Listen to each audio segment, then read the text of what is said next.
چرا یک اروپایی در آخرین منطقه اروپا قرآن هم میخوانه بسیار یک موحد خوب میشه؟ چرا یک امریکایی در امریکا که هیچ ملا و مولوی را ندیده او چرا یک موحد بسیار خوب است؟ یک کس شما در اینترنت ببینید به نام عبدالرحیم گرین، با خدا از توحید گپ میزنه که مرا در گپ زدن از او گریه میگیره. من دارم فیلمایش هست همیاله پیش من. او چرا تو موحد واقعی میشه و ما نمیشیم؟ به خاطر از که او حداقل قرآن خوانده و در آیات قرآن در معنایش فکر میکنه. و ما و شما یک عیب کلان مایی است که هر کتاب با معنی میخونیم، یگان کتابی که با معنایش هیچ فکر نمیکنیم. چی است؟ قرآن است. اعوذ بالله من الشیطان الرجیم. بسم الله الرحمن الرحیم.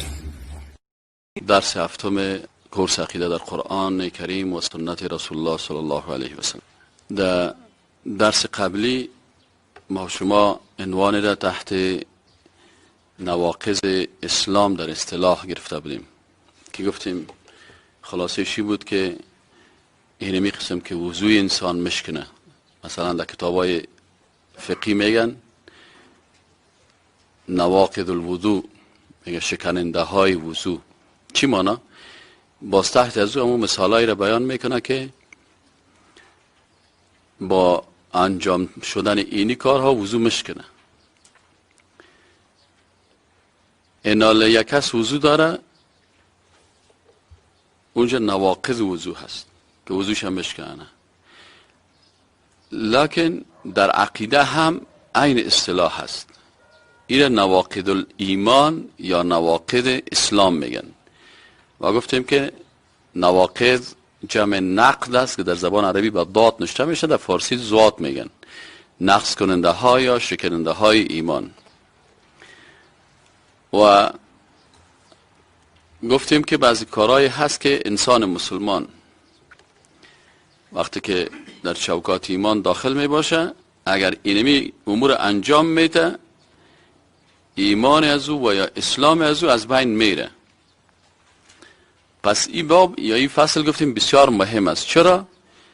به خاطر ازی که اگر یک نفر نواقض وضو را نفهمه، وضوش مشکنه و این میره نماز میخونه، نماز خوان نمازش نمیشه. پس وقتی که آدم وضو کردن یاد میگیره، باید ایره هم بفهمه که با کدام کارها وضوی من مشکنه، تا تو نشه که وضوی شکسته باشه. و این دیگه از او که در قویتر در مسئله ایمان است که اگر یک کسی ایمان داره، مسلمان است، لکن بعضی کارهایی را میکنه که این نمیفهمه، وقتی که نفهمید اسلام ازی یا ایمان ازی نقص میشه، از بین میره، مشکنه. و این خوشحال است که ما مسلمان هستیم. و این مشکل در افغانستان گفتیم به خاطر ازی زیاد است، به خاطر که در اینجا کس ما وقتی که صنف مثل شما و نه مثلا 10 ساله و 11 ساله و 12 ساله و 15 ساله شدیم، ما کورسای ادبیات گرفتیم. من خودم یک وقت گلستان سعدی را کلش حفظ کرده بودم، همین الان بسیاری از اشعارش حفظم است. بسیار شعر می خواندیم، ادبیات می خواندیم، بسیار فقه خواندیم، لکن عقیده بسیار ضعیف بود و کورس عقیده وجود نداشت. و حتی یک وقتی که من خودم شخصا از صنف 14 دارالعلوم عربی کابل اول نمره فارغ شدم و بس در کادر دارالعلوم عربی کابل به صفت استاد در مدرسه دارالعلوم عربی کابل پذیرفته شدم و چند وقت استاد هم بودم.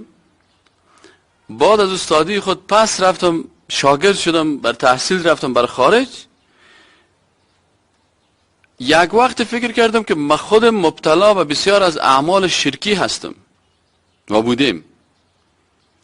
تصور بگو یک نفره که از صنف 14 مدرسه فارغ شد و او هم اول نمره، بعد از او درس شروع کنه در مسائل اعتقادی، باز خودش بفهمه که من در بسیاری از مسائل شرکی مبتلا هستم. و بسیاری کسای دیگه را در شرک ما خود مبتلا کردیم. مثلا یک کس میامد پیش من، چون ما فارغ صنف 14 هستم، میگه استاد یک تعویض برام نوشته کو. و ما از پدر و پدرکلانا آقا صاحبا و اولادای شخصیت های بزرگ هم هستیم.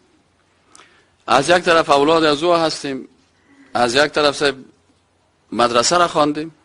در تعویض بزرگای ما برای ما میگفت که نوشته کو یا بدوح. در تعویض نوشته میکردیم 34 35 37 39 معلوم نبود که 34 35 چی است. یک وقتی که تحقیق کردم و کتاب تعویضات باز میکردم، از روی ازی که ما خودم تعویض دادیم، چون ما اکثر مردم افغانستان مؤلف نمیخوانیم، جای کتاب کی نوشته کرده تالیف چی است. حال یک وقتی این کتاب که میخوانم که در بین کتاب نوشته از بابا نانک.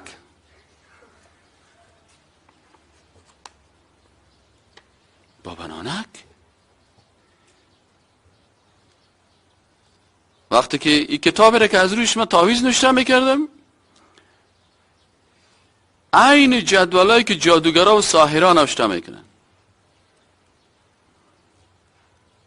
پس توبه کردیم، استغفار کردیم که الحمدلله که ما عقیده را فهمیدیم و خود از شرکیات نجات دادیم.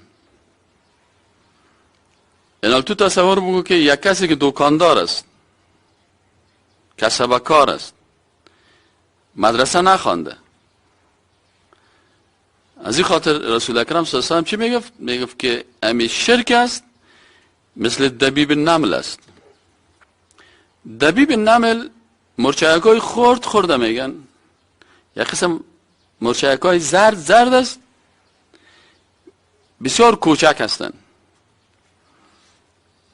و احادیث اگر تو آدم عملی سرش کار نشده باشه، ندیده باشه، برش یک قسم فهمش درست نباشه. ما یک وقت تو میرفتیم منتظر شدیم، مرا گفتن که همینجا یک داده قصاشه، خود دیگرها با حساب از که لکس هستن و بسیار عصری هستن و شیشتن در پالوی درخت برشان یک کمک خوششان نمه. ما کمی قدیفه را که آوردم، اگه سفید آمدم سر خاک میپردم قرار میشینم. در اینجا که شیشتم یک وقت سعی میکنم، دیدم یک دو سه دان مرچکات تیر میشه. من بسیار بی تفاوتی زیاد متوجه نشدم. یک وقت سعی میکنم که همین لباسم اینجا کلش از همین مرچکام تا آمدن و بالا شدن همین کل وجود مرا همین مرچکا گرفتن، حالا خیر تکانده میرم تا که یک ساعت. نبی اکرم صلی الله علیه و گفته که همین شرک است مثل همین دبیب نمل وارست. اما تو مثل مرچکای کوچک است که شما خبر نباشین، بی توجه هستین، یک دفعه در وجودتان داخل میشه و شما نمیفهمین. از این خاطر ایمانت را نقص میکنه، از بین میبره، میشکنانه. تو خوشحال هستی که والا ما بسیار خوب مسلمان هستم، بسیار خوب دیندار هستم. و شیطان یک چل بسیار خطرناکش هم همی هست که انسان در شرک داخل میکنه، باز میگه برو نال تسبیح 1000 دانه‌ای جور کن. یگانه که نبینی خوب در شرک مبتلا هست، لکن یک تسبیح 1000 دانه‌ای هم داره، لکن عمل کرد یک مشرک است. مثلا به رهبر خود سجده میکنه، این رو شیطان قناعت داده که این بزرگ که تو برای زیاد اخلاص داری، پای زیر ماچ کو، به این سجده کو، خود ذلیل بساز، برای این رکوع بکو، در مقابل قبر از سجده بکو، این همی کارا را میکنه. لکن باز شیطان میگه آلو خب بیازه، وقتی که در شرک داخل شدی بیازه کل اعمال تو ان اشرکت لا يحبطن عملک. وقتی که در شرک داخل شدی اعمال تو چی شد؟ از بین رفت. حالا که اعمال تو از بین رفت، حالا دیگه تسبیح میپرتی، ذکر میکنی، تلاوت میکنی، ختم میکنی، تا به صبح نماز میخوانی، کل ازی چی است؟ ضرب صفر است. اگه 1000 هم ضرب صفر کنی مساوی به چند میشه؟ این شرک چی است؟ صفر است. هر چیزی که شرکت ضرب کردی مساوی 1000 رکعت نماز ضرب شرک جمع شرک مساوی به چی میشه؟ صفر.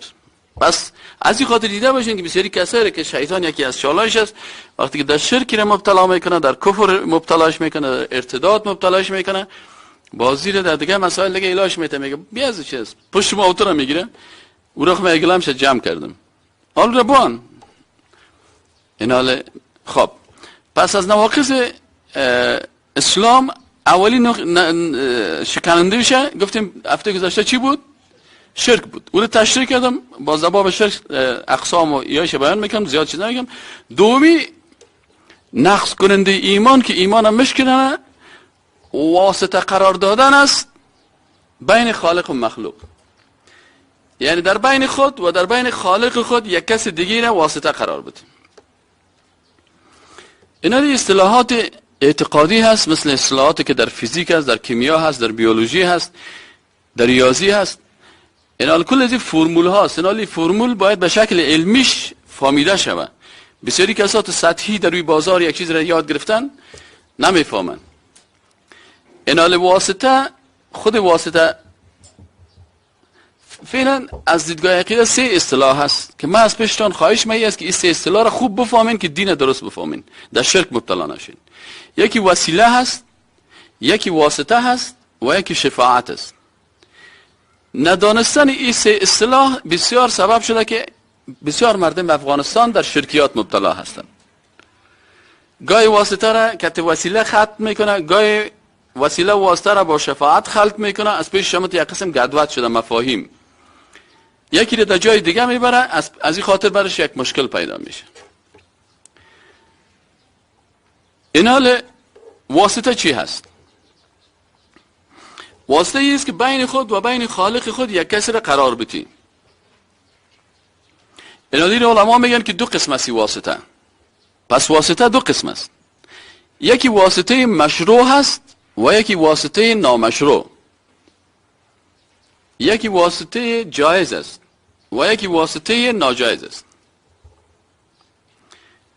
این حال واسطه جایز و ناجایز چی هست؟ واسطه جایز و واسطه ناجایز. واسطه جایزی است که بین خود و بین خالقت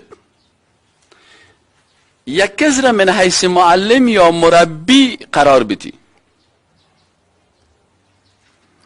ما میخوایم که الله سبحانه و تعالی را بشناسم، صفاتش را بشناسم. پس کی بر من الله را معرفی میکنه؟ پیغمبر. پس پیغمبر آمد در بین ما و تو واسطه شد تا ما خالق خدا بشناسیم. این واسطه مشروع هست. تو به خاطر فهمیدن ریاضی معلم میگیری، به خاطر از اینکه یک چیز را یاد بگیری پیش یک معلم میری. پس این واسطه مشروع هست که یک نفر از طریق پیغمبر قرآن میفهمه. از این خاطر میگن که این واسطه مشروع هست. پس از اون خاطر الله جل جلاله پیغمبرها را فرستاده تا این پیغمبرها برای ما خالق معرفی بکنن. پس هر کسی که معلم تو هست و مربی تو هست و برای تو خالق معرفی میکنه، این مشکل نیست. این اگر واسطه انسان هم است، از این خاطر برای تو کدام هیچ مشکل ایجاد نمیکنه و این واسطه مشروع هست. پس واسطه مشروع کدام واسطه است؟ کسی است که خالق بر ما من حیث معلم باشه. سکن من حیث معلم، من حیث مربی، من حیث استاد. پس اگر معلم خالق بر ما معرفی میکنه، استاد معرفی میکنه، توسط استاد ما خالق خدا شناختیم، توسط پیغمبر ما خالق خدا شناختیم، توسط پیغمبر ما قرآن فهمیدیم. پس این واسطه چی هست؟ واسطه خوب است. ادیب جان واسطه مثبت هم میفهمی؟ به اینجا بر ما بگو، اینجا بیا بگو کلنگی بفهمه. واسطه مثبت کدام واسطه است؟ که اون شخصی که بر ما الله را معرفی میکنه. واسطه مثبت استاد امو معلومی است که ما را امو کسی که ما مثلا برای ما خالق ما را چی میکنه؟ ما را درست معرفی میکنه. اینا رو پس پیغمبر چی گفت؟ انما بعثت معلما. پیغمبر گفت من چی هستم؟ من معلم هستم که امو خالق برای شما معرفی میکنه. پس معلم، پیغمبر، استاد، راهنما این چی هستن؟ این واسطه مثبت است. تشکر میشه. واسطه دوم واسطه چی است؟ منفی یا شرک‌آمیز. این کدام واسطه است؟ واسطه است که یک شخص را ما در بین خود و خالق بر از این قرار بدیم که این شخص به این استغاثه بکنیم، به این شخص عبادت، این شخص سجده بکنیم تا ما را به خداوند برسانه.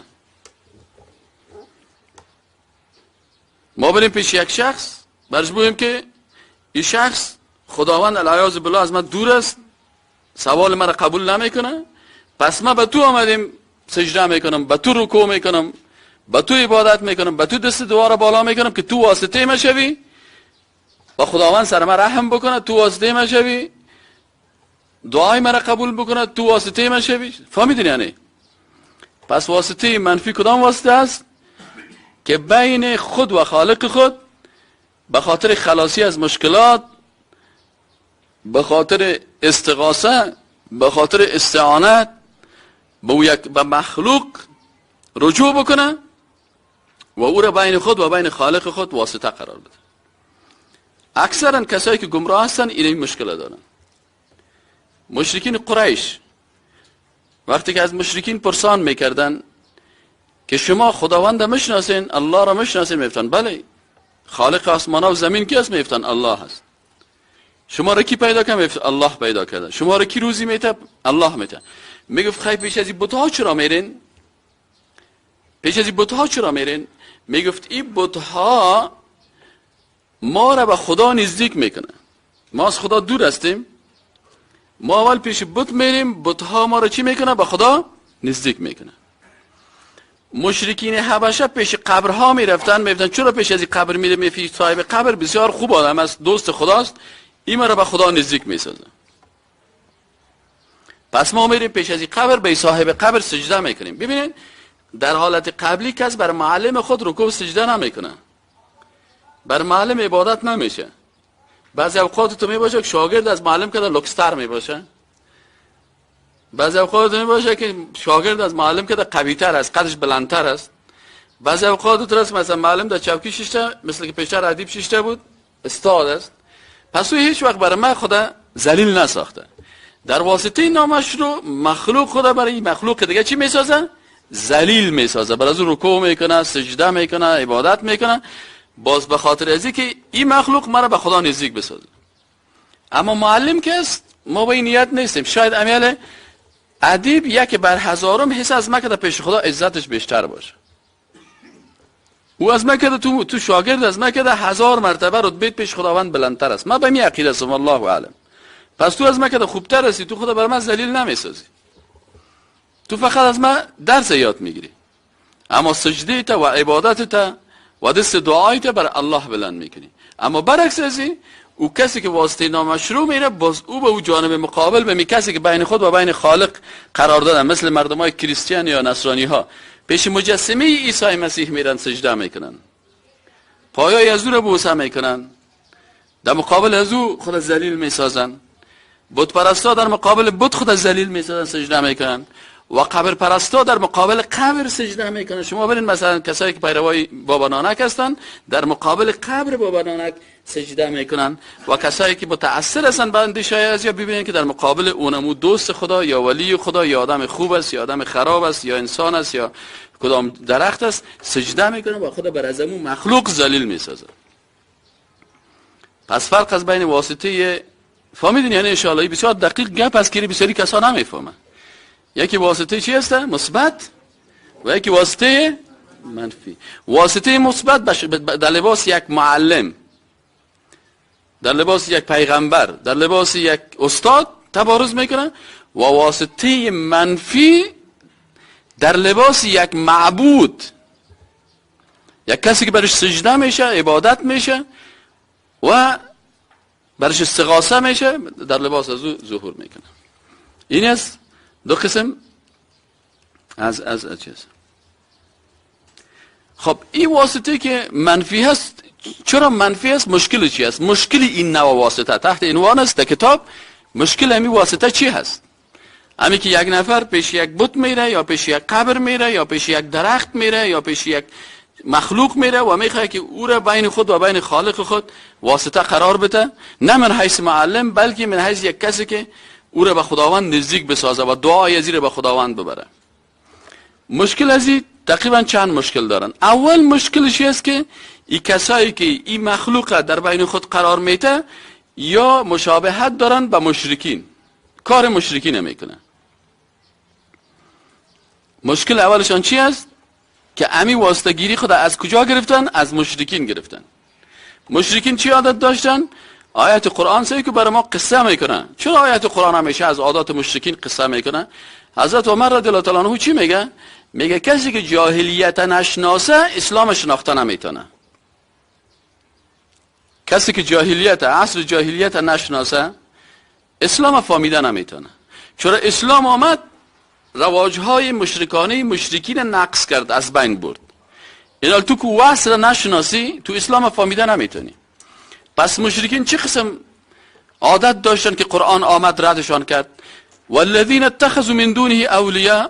آیت قرآن چی میگه؟ میگه کسانی که بغیر از الله دیگران را دوستهای خود ساختن، جاگزین خالق ساختن، اینا چی دلیل داشتن؟ میگفتن ما نعبدهم الا لیقربونا الی الله زلفا.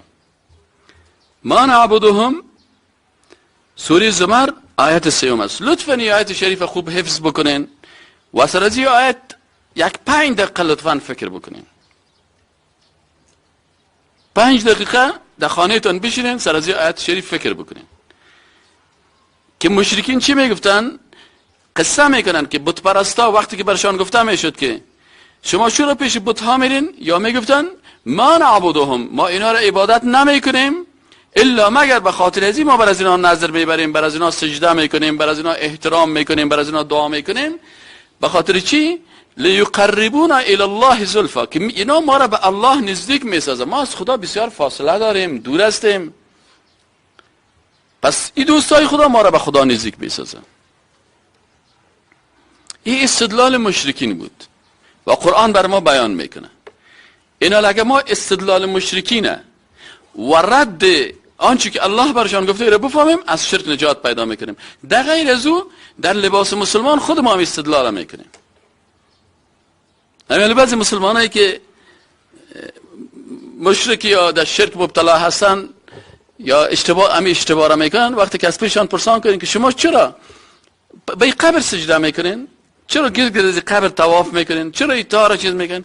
او برادر با دوستای خداوند هستن، ما روسیا هستیم، ما شرمنده هستیم، این هست که عذر ما را به خدا چی میکنن؟ پیش میکنن. پس ببین اما استغاثه عذر ما را کی پیش میکنن؟ چرا عذرت مستقیما به الله نمیگی؟ چرا عذرت مستقیم به الله نمیگی؟ از این خاطر چون این مشکل داشتن، الله سبحانه و تعالی در رد دیگه پذینا برای مسلمانان فهماند که و اذا سألك عبادی عنی فإنی قریب. گپای مشرکان رو وسکو. وقتی که بنده های ما در مورد ما سوال کرد، فإنی قریب، ما به بنده خود نزدیک هستم. باز آیت قرآن دیگه آیت میگه که خوب دقیق سگ فرمولا رو بر ما میته، فرمولای اعتقادی هست. باز آیت دیگه قرآن چی میگه؟ چه قسم قریب است؟ ولقد خلقنا الانسان ونعلم ما توسوس به نفسه ونحن اقرب الیه من حبل الورید. حالا از شعرا گردن که کی برات نزدیک است؟ الله برات نزدیک. پس مجرده که یک کلمه که از دهانت میبره، اول شارک گردنت حرکت میکنه نمیکنه؟ ها؟ زیاد که چیخ بزنی هم شارک گردن چی میشه؟ میپنده. لکن الله از شارک گردن تو که بر تو چی است؟ خب خیلی وقتی که الله برات نزدیک است، چی نیازی داری که سفر بکنی بری پیش یک مخلوق دیگه که او تو را باز دسته بگیره به ذات؟ خیلی پس تو از صفت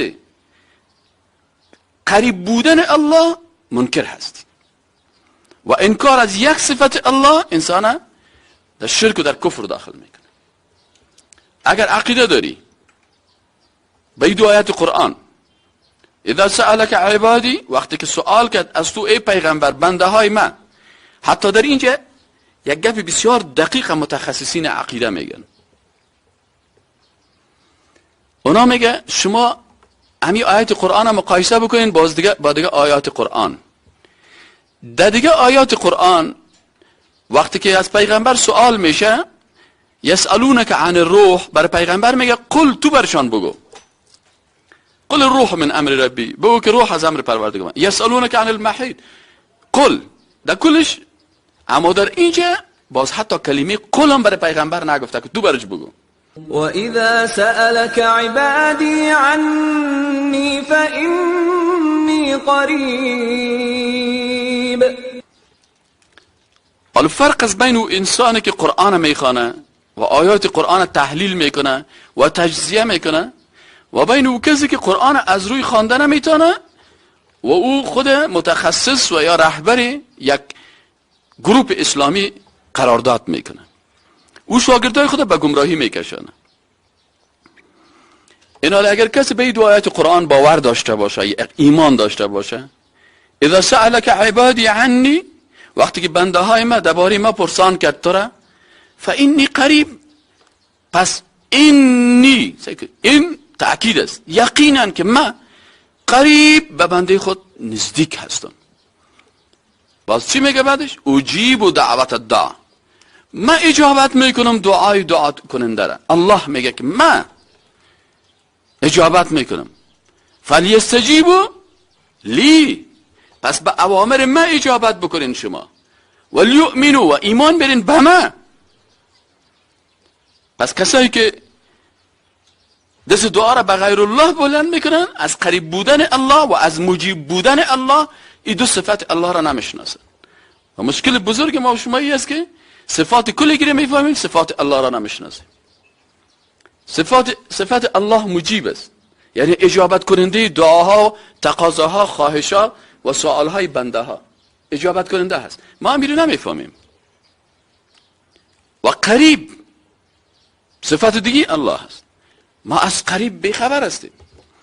پس میریم سفر میکنیم، مزار، غزنی، شاید شمشیره، چلتن. چرا؟ به خاطر ازی که این کس چرا سفر میکنه از اینجا تا به اونجا؟ امی پیسه 20,000 30,000 که تو تا مزار میتی، تا چلتن میتی، تا غزنی میتی، امو رو به یک فقیر بده، یک کتاب قرآن با ترجمه بخوان. اما وقت که در موتر سوار میشی، او را بفهم که الله قریب است. پس اگر ما امی صفت الله را درک بکنیم که الله قریب است، نیاز و احتیاج و ضرورت نداریم که ما پیش مخلوق دیگه بریم. پس از این خاطر اول امی که پیش یک مخلوق میره واسطه در بین خود و بین خالق یک کس دیگه را قرار میدیم، معنیش است که الله اشاره کردن به ما قریب است. قریب مادی فکر نکنین، چون ما شما مادی بحث نمیکنیم. الله بر ما نزدیک است، ای که الله با علم خود و با درک خود نزدیک است و ما را هر ثانیه، هر کلمه که انوز به شارک نرسیده، انوز در قلبت است، انوز از قلبت بیرون نامده، زبان تو را انوز ترجمه نکرده، الله از او آگاه است. پس چرا او کسی که از قلب تو در تصرفش است به او رجوع نمیکنی و به کسی رجوع میکنی که خودش زیر کودها خاک است، خودش مخلوق است، خودش محتاج است، خودش عبادت میکرد، خودش نیازمند بود. پس یک مشکل واسطه‌ای چی بوده؟ مشابهت با مشرکین. دوم مشکل چی است؟ مشکل دومی چی است؟ به خاطر عقیده داشتن به دوری خالق. اگر چی مثالشم براتون گفتم. به خاطر چی؟ عقیده داشتن به دوری خالق و بیخبری از صفت کدام صفت خالق؟ آفرین، صفت قریب. پس این مشکلش از کجاست که صفت قریب نمیفهمه و هیچ وقت نخوانده. همیشه خوانده که نماز قدر شکننده داره، وضوء قدر داره، فلانی هست. در افغانستان چقدر مسابقه سیرت است؟ چند مسابقه توحید تا بالا شنیدین؟ ما از خالق هم که پیغمبر بیشتر میشناسیم. من نمیگم مسابقه سیرت خوب نیست، لکن قبل از سیرت پیغمبر کرده کی رو باید بشناسیم؟ الله رو بشناسیم. یک مسابقه بگیریم که صفات الله در اونجا معرفی شود، که مردم الله را بشناسن. عمل برین در روی سرک بگویم صفت قریب الله را تشریح کن، از خوب پروفیسورها پرسان بکن نمیفهمه. مشکلش در چی است؟ خاطر از که ما بسیار در چیزی که بسیار مهم است بسیار به تفاوت است. اولویت ها را در نظر بگیریم. اول شناخت خالق است، باز شناخت پیغمبر است، باز شناخت صحابه، باز شناخت دیگه شخصیت ها است. سعی کنیم مخروط دین ما و شما همیشه چی است؟ سرچپه. همیشه استادا رو که ما میگفتیم ما چی مشکل داریم؟ وقتی که یک سوال میکنیم باز استاد عرب متخصص بود، باز ما رو میگه باز اسکت. چرا؟ لماذا یا دکتر؟ عجبنا. لا لا لا لا مخروط دینکم منعکسه. شما مردم افغانستان مخروط دینتان چی است؟ سرچپه است. گفتیم چه قسم؟ اول الله را بشناس، باز رسول الله را بشناس. اول لا اله الا الله هست یا نه؟ یا اول محمد رسول الله است باز لا اله الا الله؟ کدامش هست؟ اول لا اله الا الله پس لا اله الا الله را بفهم، باز محمد رسول الله را بفهم، باز اصحاب رسول الله را بشناس، آل بیت رسول الله را بشناس، باز در مرحله چهارم دیگه شخصیت های اسلام بشناس. صحیح نه؟ مخروط دین سرچپه چی مانا؟ ما سرچپه شخصیت های دین کلش مشناسیم. اول از کجا شروع کردیم؟ از پایان این قسم. صحیح نه؟ اول شخصیت ها را مشناسیم. اگر یک کسی رو بگه بخی احمد شاه بابا پیزنه، او احمد شاه درانی خیه دست پیزنم چه پلار نه نیکونه را تا معلوم دی. بسیار خوب. اگر یک کسی رو پرسان کنی که عاشقان و عارفان هم میشناسی، او عاشقان و عارفان صحیح نه؟ تر والله هست نیستم تو. اگر بگوی فلان قهرمان، فلان پیلوت، فلان بچه فلان، فلان فلانی، این رو خب بیخی دیگه، یعنی چیزایی را که نباید بفهمیم او را میخوایم بفهمیم. بچه های آدم علیه السلام چی نام داشت؟ دخترای چی نام داشت؟ نواسایش چی نام داشت؟ اول کسی که در دوزخ میره کیست؟ یعنی چیزی که باید نفهمیم هیچ به دردم نمیخوره. حالا ما چی کنیم که حضرت آدم علیه السلام 500 بچه داشت، 1000 بچه داشت، نامایشان چی بود؟ گیری میمیلست حفظ کردی، چی فایده اینه؟ دو بچهش مهم است که قابل و قابل است که قصهش در قرآن آمده، برای پند است. اما دیگه بچه‌ش ما چی کنیم؟ چند تا بچه داشت، نامایشان چی بوده، در چند سالگی ازدواج کردن، بعد بچه‌ش چند تا اشتک داشت، چند تا نواسه داشت، چند تا کواسه داشت. این دیگه پایست که همیشه سوال میشه. این ما شخصیت‌های دیگر رو خوب میشناسیم، اما صحابه کرام نمیشناسیم. با صحابه نوبت نمیرسه، چرا که ما تمام روز کل گپ ما سر چی است؟ یاد بود از فلان شخصیت، وفات از فلان شخصیت، رسیدن به فلان شخصیت. بازو که اگر یک کمه که بالاتر خیز کنیم در بین صحابه، یک دو سه صحابی را خوب شخ محکم گرفتیم. آنقدر در قسمت از دو سه صحابی افراط میکنیم که دیگه صحابه را دشنام میدیم. از او اصحاب، از قبر از او اصحاب، از قبر از آل بیت پیغمبر بیخی مزار جور کردیم. علی شیری خدا دردم دوا کو، واسطه شد نشد. مناجات مرا چرا خودت مناجات پیش الله نمیگی؟ و اذا سألك عبادی عنی فإنی قریب. نه من میرم مزار که او برای من چی کنم؟ مناجات مرا به کی ببرم؟ به خدا ببرم. چراغ روزغنی نظرت میتم. سیست به هر جا عاشق است دردش تو. عاشق چی هست؟ عاشق یک دختر لندغر بد اخلاق. آیا حضرت علی رضی الله تعالی عنه خدا شهید ساخت به خاطر ازی که عاشقای افغانستان دردش دوا بکنه. یعنی خیر است، یعنی ما و شما حداقل الله بر ما عقل داده، دانش داده، فهم داده در عصر ساینس تکنولوژی. یعنی حداقل معقولانه چرا یک اروپایی در آخرین منطقه اروپا قرآن هم میخوانه بسیار یک موحد خوب میشه؟ چرا یک امریکایی در امریکا که هیچ ملا و مولوی را ندیده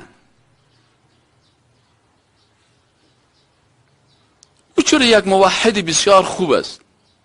یک کس شما در اینترنت میبینید به نام عبدالرحیم گرین، با خدا از توحید گپ میزنه که مرا در گپ زدن از او گریه میگیره. من دارم فیلمایش هست همیاله پیش من. او چرا تو موحد واقعی میشه و ما نمیشیم؟ به خاطر از که او حداقل قرآن خوانده و در آیات قرآن در معنایش فکر میکنه. و ما و شما یک عیب کلان مایی است که هر کتاب با معنی میخوانیم، یگان کتابی که با معنایش هیچ فکر نمیکنیم. چی است؟ قرآن است.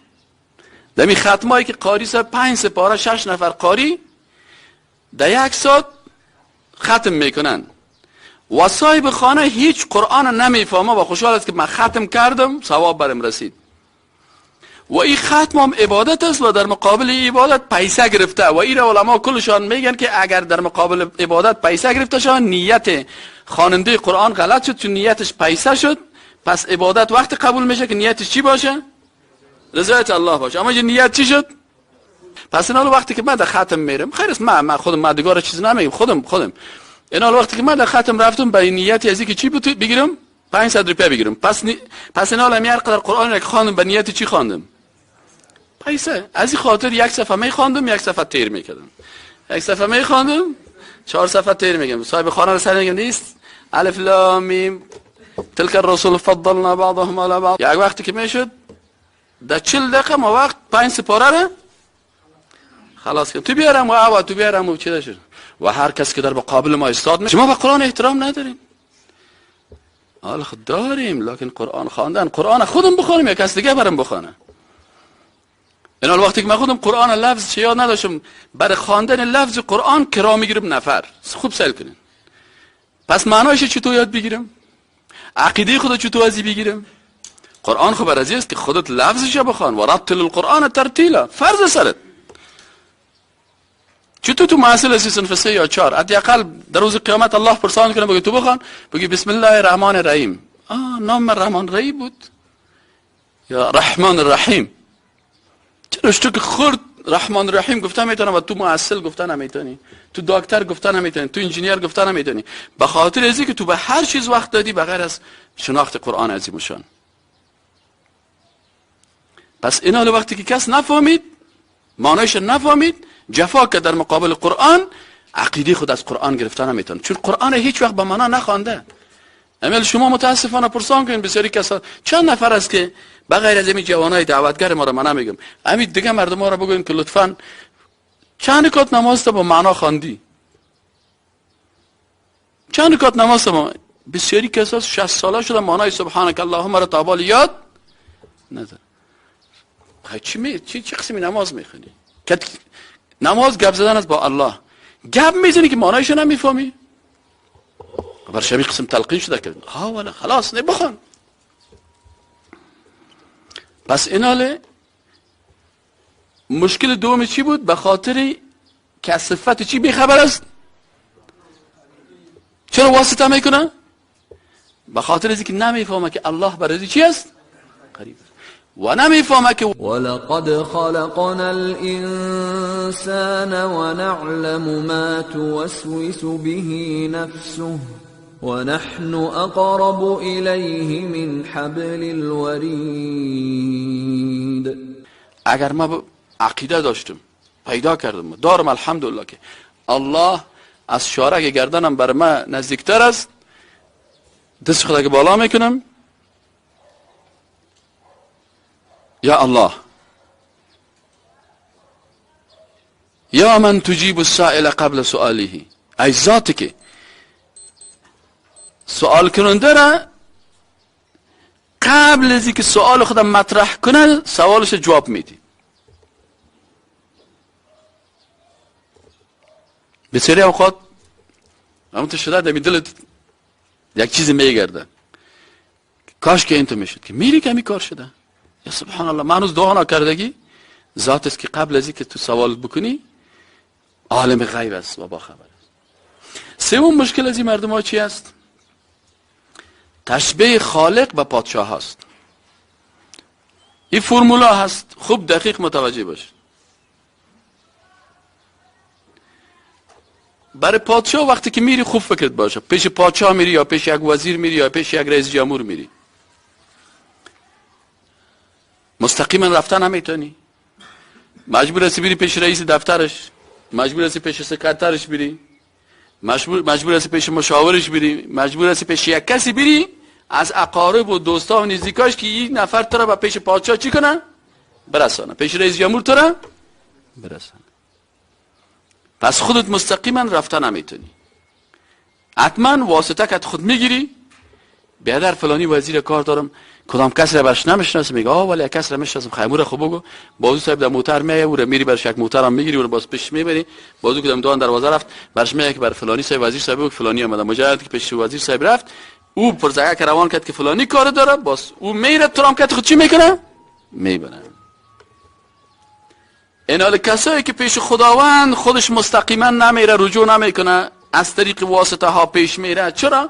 به خاطر که خالق به کی تشبیه کرده؟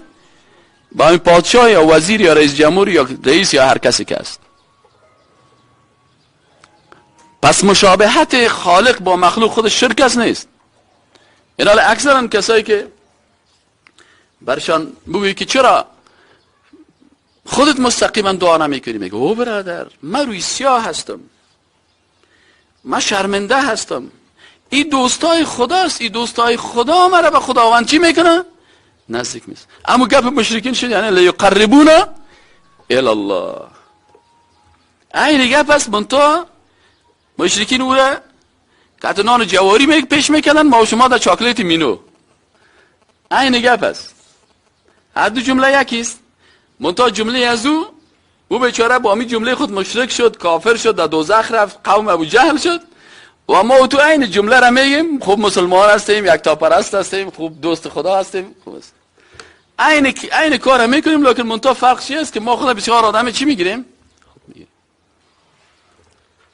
چهارمی مشکلشان چی است؟ چهارمی مشکل از کسایی که واسطه میکنن، شک در مهربانی خالق است.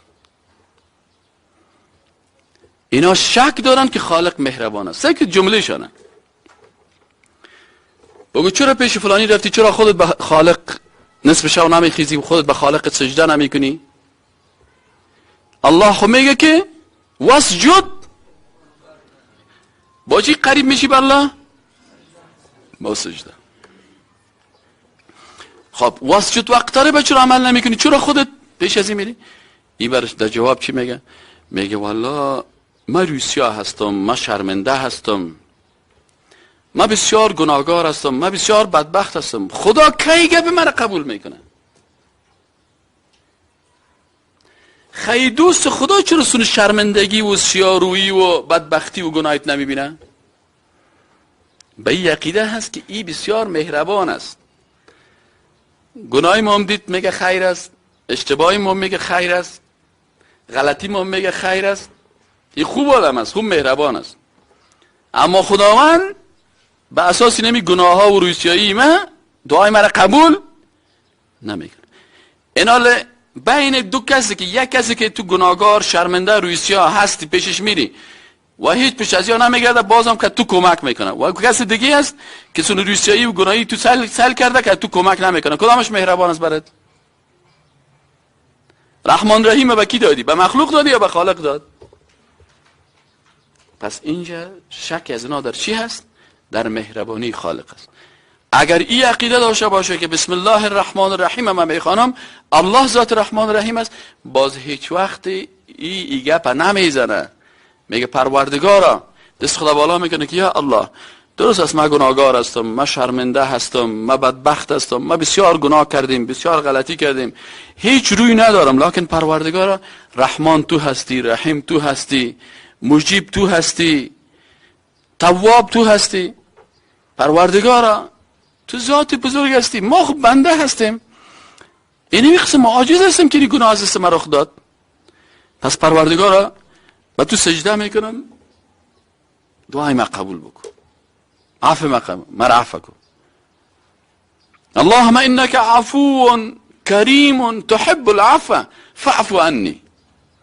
پروردگارا تو عفو هستی، بسیار عفو کننده هستی، کریم هستی، تحب العفو، عفو را خوش داری، فعفو عنی، پس پروردگار از معفو کن.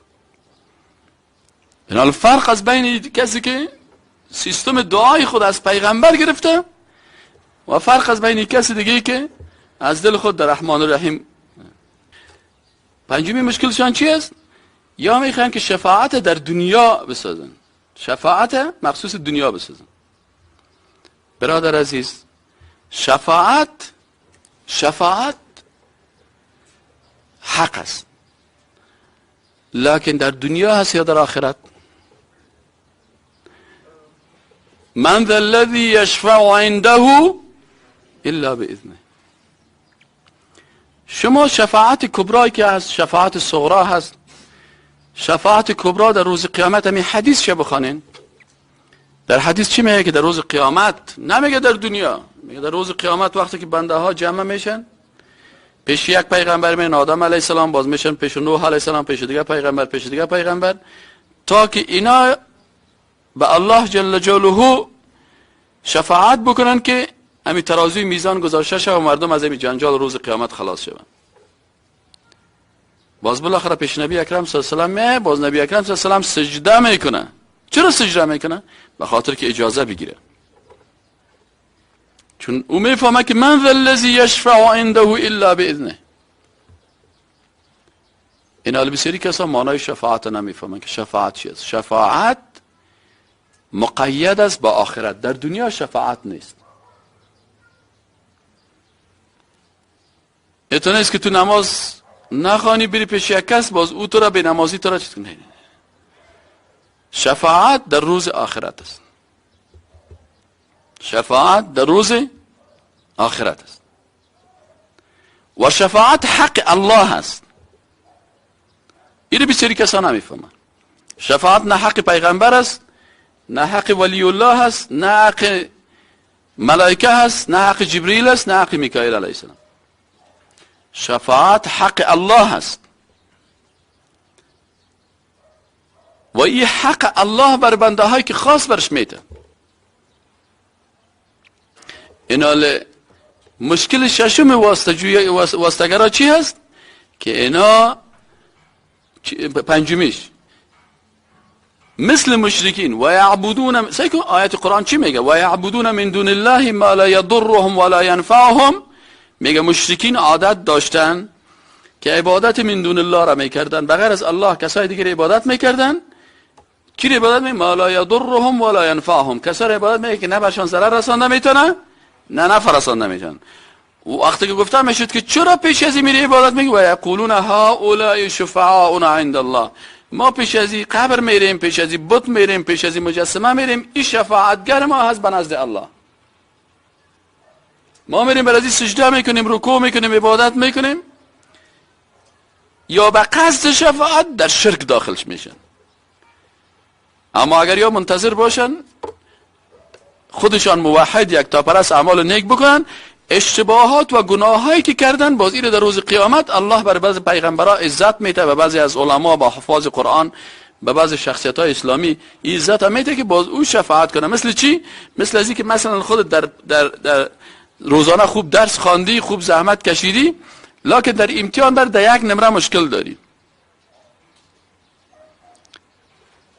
اینال در یک نمره که تو اینجا مشکل داری، باز اینجا مثلا امور استاد میخواه که یک کس رو میخواه کامیابت کنه، چون توش برش ثابت هستی که تو شاگرد خوب هستی و درس خوان هستی، لکن در امتحان اگه اشتباه از پیشت رخ داده که تو را برات نقص میکنه، از اول نمرگی تو را پایین میپرته. باز یک کس دیگه میگه والا استادی رو خوب میشناسید، خود یک شاگرد بسیار لایق و خوب و فلانی بوده، میگه والا راستی واقعا، پس امرای همکاری میکنه. اما واسطه ای است که تو هیچ درس نخوانی، هیچ درس نخوانی و بری یک کس را دست گرفته و بری بگی تو واسطه مشو که من از 0 100 بده. این المشکل از یه است که اینا بین شفاعتی که مخصوص آخرت است و بین شفاعتی که مشرکین عادت داشتن پیش بت‌ها می رفتن یک نوع خلط از پیششان میشه، از این خاطر یا این کارا میکنن. و ششمیش مشکلشان که این کارا میکنن که برادر چرا این قسم نیست، چرا شما واسطه را مخالفت میکنین، باید شفاعت باشه و آیا پیغمبر دوست خدا نیست و آیا این صاحب قبر شاید شمشیر دوست خدا نیست، آیا ما از چیز نکنیم؟ برشان میگیم که برادر عزیز این نظر شخصی تو است، اما این اسلوب تو مخالف اسلوب رسول الله صلی الله علیه و سلم و دیگه پیغمبر است. شما کل قرآن عظیم الشان بخوانین، دعاهای پیغمبرها را بخوانین، دعاهای رسول اکرم صلی الله علیه و سلم بخوانین. در هیچ دعاش نامده که پیغمبر هم دعا کرده باشه ای خدایا بروی آدم علیه السلام مرا ببخش، بروی ابراهیم علیه السلام سرما چی کن؟ رحم کن. آیا قبل از زکریا علیه السلام دیگه پیغمبران نبود؟ بودن. چرا زکریا علیه السلام در دعایش گفت که رب انی وهن العظم منی، مستقیما به پروردگار خود گفت؟ چرا کل دعای پیغمبران ربنا ربنا ربنا ربنا هست؟ چرا پیغمبر صلی الله علیه و سلم میگه که اللهم انی اسالک باسمائک الحسنى؟ چرا نامهای الله را میگه؟ چرا نگفته؟ آیا در یک دعای پیغمبر صلی الله علیه و سلم هست که گفته باشه که پروردگارا به حق ابراهیم علیه السلام، به حق اسماعیل علیه السلام، به حق فلانی علیه السلام گفته؟ پس وقت دعا عبادت است. عبادت شرطش چیست که به طریقی کی باشه؟ به طریقی رسول الله صلی الله علیه و سلم باشه. پس تو که دعا میکنی آیا دعایت به طریقی رسول اکرم صلی الله علیه و سلم است؟ این نظر تو هست که میگی به حق فلان و به سر فلان و به فلانی فلانی، کار اسلوب توست. تو دعایت باید به اسلوب پیغمبر بکنی که تا دعای تو قبول شود. از این خاطر اینی ششمی مشکل مردمای چی هسته که واسطه میکنن. دیگهش اقسام واسطه جویی مشرکان در عصر رسالت است. این وانه بنوشته کنین، اقسام واسطه جویی مشرکان در عصر رسالت. اینی اقسام واسطه جویی مشرکان در عصر رسالت در هفته آینده بخیر میخوانیم. عنوان درس هفته آینده ما هست.